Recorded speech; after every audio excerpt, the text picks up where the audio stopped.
Welcome to the deep dive. Today, we're getting into, well, an era of massive clashes and huge ambitions. The Crusades, and our focus, the Third Crusade. It all kicked off after the devastating fall of Jerusalem back in 1187. Just imagine the reaction in Europe. So this deep dive, we're unpacking what's probably one of the most famous, certainly one of the most complex of these conflicts. You've got legendary figures, completely unexpected twists, drama. Our mission, as always, is to dig out those key nuggets of knowledge, give you the essentials quickly, thoroughly, so you really walk away understanding it. Absolutely. And setting that stage, I mean, the news about Jerusalem falling, it hit Europe like a ton of bricks. Yeah. Pope Urban III, rumor has it, died from the shock. His successor, Gregory VIII, didn't waste a second. He issued a new crusade bull that's a formal decree calling for, fasting penance across the whole continent.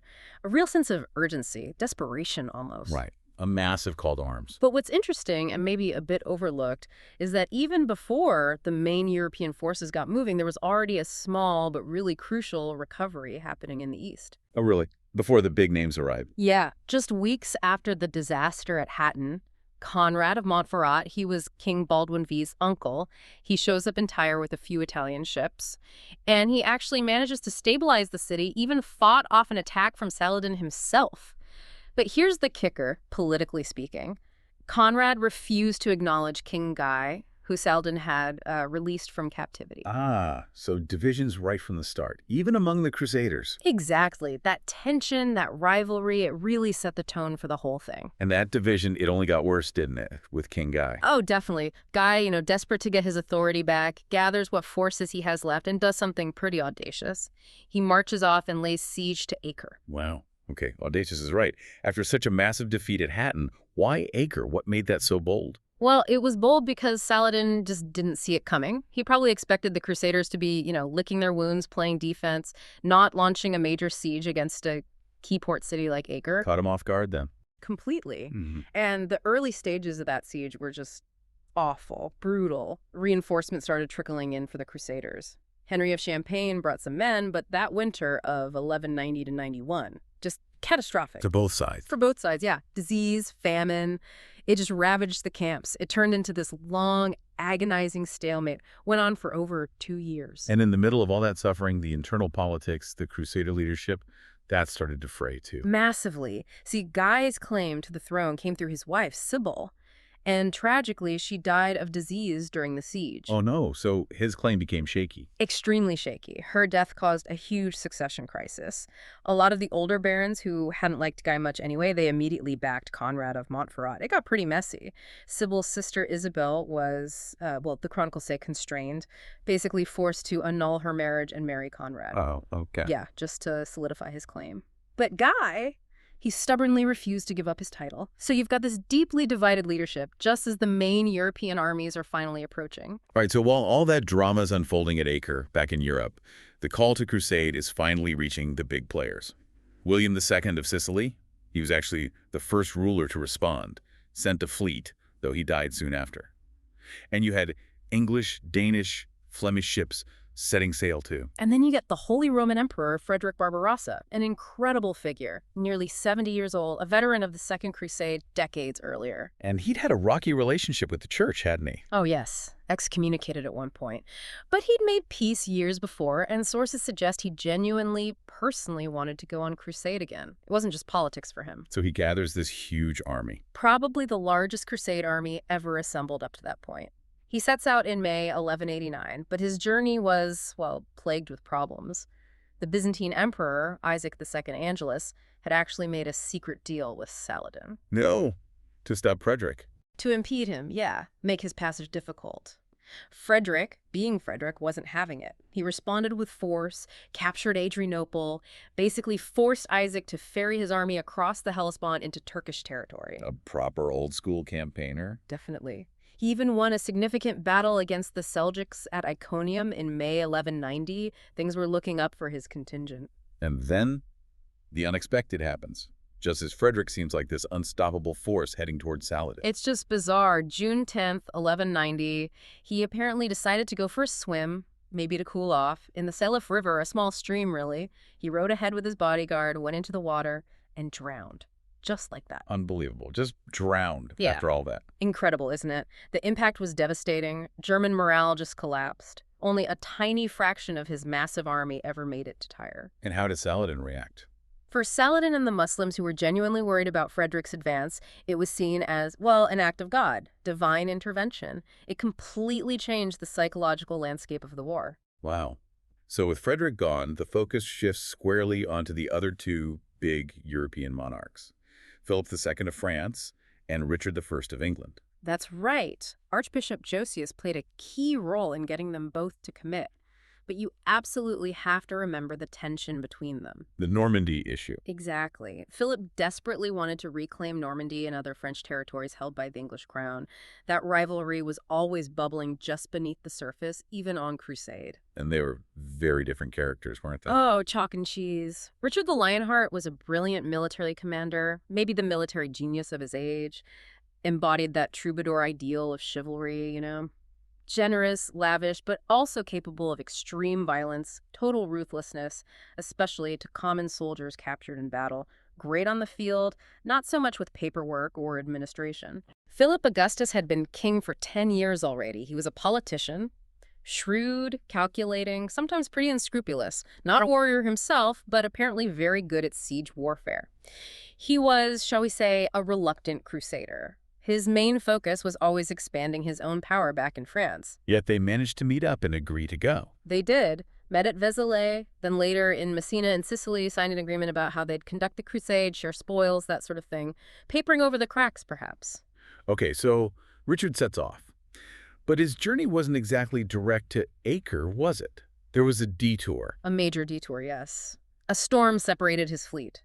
And the ship carrying his sister, Joan, and his fiancée, Berengaria of Navarre, was shipwrecked on Cyprus. And the ruler there caused trouble. He did. Isaac Comnenus, a sort of rebel Byzantine prince ruling Cyprus, he basically held them captive, mistreated the survivors, big mistake. Richard wasn't pleased, I imagine. Not pleased at all. I clearly had no idea who he's dealing with. He unwisely attacked Richard. Richard responded, defeated him, captured him, and went on to conquer the entire island. Just like that. He conquered Cyprus. Pretty much. And this unexpected conquest, born out of a personal crisis, turned out to be hugely significant. Cyprus stayed under Latin Christian rule for 4 centuries. It became this absolutely vital supply base, a strategic rock for the Crusaders in the east, long after they lost the mainland. Fascinating. So after sorting out Cyprus, Richard finally gets to Acre, June 8th. And his arrival really tipped the balance. He brought energy, resources, siege engines. The pressure on the garrison ramped up massively. And Acre finally falls. It does. About a month after Richard arrived, constant bombardment, Saladin's nephew failed to break in to relieve the city.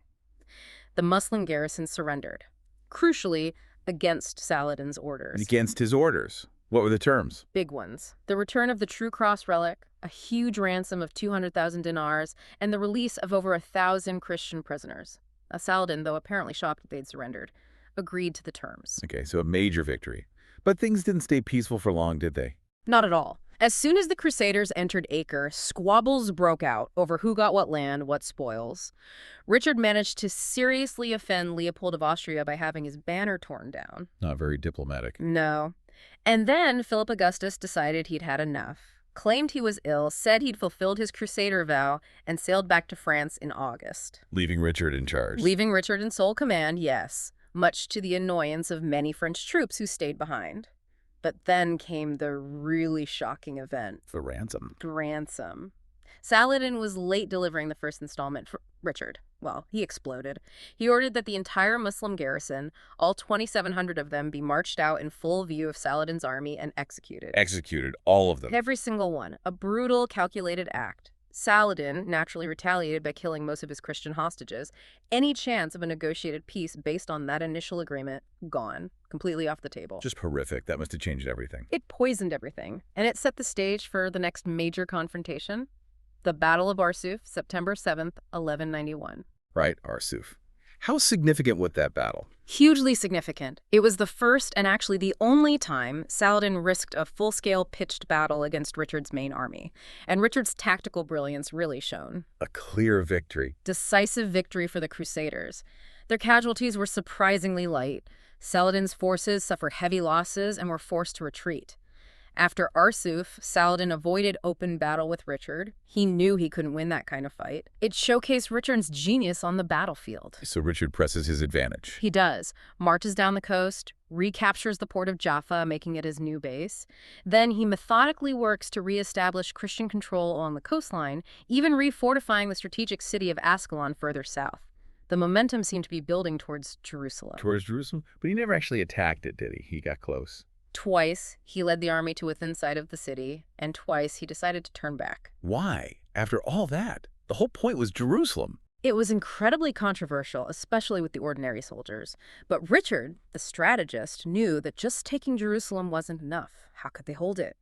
They didn't control the surrounding territory, the supply lines. He knew, probably rightly, that marching in would be walking into a trap they couldn't sustain. A hard truth for the Crusaders. A very bitter pill. It was strategically sound, probably, but deeply unpopular. It even led the Army Council to reject his alternative plan, which was to attack Saladin's real power base down in Egypt. They wanted Jerusalem or nothing. It really shows that clash between religious fervor and, well, military reality. And while Richard's dealing with this, Philip is back in France making trouble. Exactly. Doing what Philip did best, undermining Richard, starting to move against his lands in France, even though the church had forbidden it while Richard was on crusade. Richard was getting urgent messages, you need to come home. So pressure building from both sides. Right. But amidst all this conflict, there's this other fascinating thread, the relationship between Richard and Saladin. They actually talked, negotiated. Constantly. Through envoys, letters, they exchanged gifts, compliments, even floated various peace proposals. There were complex ideas involving marriage alliances between their families, believe it or not. Wow. Enemies, but respect. It seems so. Contemporary accounts mention a sort of warm cordiality, certainly considerable mutual respect, despite being locked in this deadly conflict, which makes the eventual treaty maybe less surprising. Yes, the treaty. September 1192. What did they agree? Signed on September 2nd, 1192, a 3-year truce. The key points were the coastal strip from Jaffa northwards would remain under Christian control. Ascalon, which Richard had refortified, would be returned to Saladin, but only after its new walls were demolished. And critically, Christian pilgrims were guaranteed safe passage to visit the holy sites in Jerusalem. So access to Jerusalem, but not control of it. Precisely. With that settled, Richard finally set sail for home on October 9th. But his troubles weren't over. The shipwreck. Shipwrecked again, yes. And this time, trying to travel overland through Europe in disguise, he was captured by Leopold of Austria. The same Leopold he defended back at Acre. The very same. Payback, you might say. Leopold handed him over to the Holy Roman Emperor, and Richard ended up imprisoned for a considerable time before a massive ransom was paid. What a saga. So, looking back at the Third Crusade, Jerusalem wasn't retaken. Was it a failure? Well, if the only goal was retaking Jerusalem, then yes, it failed. Undeniably. But I think that's too simplistic. In almost every other respect, it was actually a remarkable success. Richard's campaigns effectively reversed most of Saladin's gains from after the Battle of Hattin. He secured the coastline, recaptured key ports, and essentially reestablished a viable, defensible Crusader state. He really did, as one historian put it, put the Christians of the Levant back on their feet. And what happened right after the crusade ended, in terms of leadership? More drama, naturally. Guy of Lusignan, Richard's initial pick, had lost almost all support among the barons. They insisted on Conrad of Montferrat becoming king. The one who married Isabel. That's him. He was accepted as king, but then literally days later he was assassinated. Stabbed in Tyre by members of the Nizari Ismailia, the group often called the Assassins. Just incredible timing. Isn't it? His widow, Isabel, pregnant with Conrad's child, was then quickly persuaded again, maybe pressured is the word, to marry Henry of Champagne, Richard's nephew, who then became king. And Guy. What happened to him? Guy was compensated with the lordship, soon-to-be Kingdom of Cyprus, the island Richard had conquered. And actually, he proved to be a much more successful ruler there than he ever was in Jerusalem. He founded a dynasty that lasted centuries. So the crusade didn't just fail or succeed, it fundamentally changed the situation. Exactly. It marked huge long-term shifts. Saladin himself died only months after Richard left, in March 1193. His death led to infighting among his Ayyubid successors. Weakening the Muslim side. It fractured their unity, yes. And his successors were often more pragmatic, more willing to make truces with the Crusaders because it suited them politically and economically. The Italian merchants, for example, were quick to build profitable trade links, especially with Egypt. So a new reality emerged. Yes, what historians often call the Second Kingdom of Jerusalem. It was centered on Acre, not Jerusalem. It was smaller, coastal, but more adaptable, more focused on administration, trade, and survival through diplomacy as much as warfare. You see capable rulers emerge, like Amalric of Lusignan, Guy's brother. He inherited Cyprus, then also became king of Jerusalem Acre. He was known as a good administrator, managing relations quite skillfully with Saladin's brother, Al-Adil.